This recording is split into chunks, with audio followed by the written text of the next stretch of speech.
C'est très très ridicule. Parce qu'on a compris, tout le monde a compris, les panafricains ont fini de démontrer eux-mêmes, ont fini de démontrer qu'ils sont une institution coloniale. Oui. Parce que l'Union africaine est financée par l'Union européenne. La CEDEAO est financée directement par la France.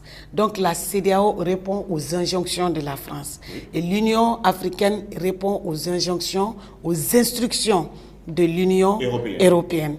Donc ce ne sont pas des institutions qui ont été faites pour les Africains, mais bien contre les Africains. Donc c'est de cela qu'il est question.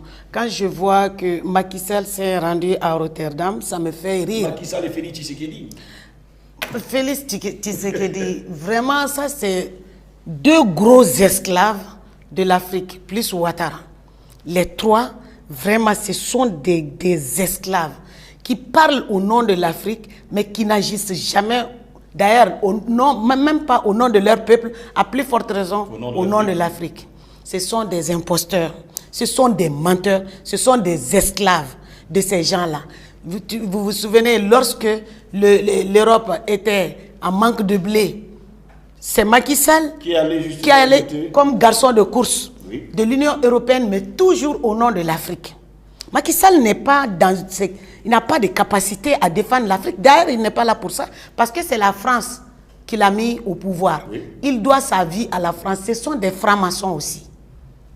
Ce sont des francs-maçons qui ne sont pas du tout dans la même logique que nous. Ce sont des gens qui n'ont aucune honte. Ils sont exactement des esclaves de la France, mais en même temps des colons noirs qu'on a posés là à la tête des États africains.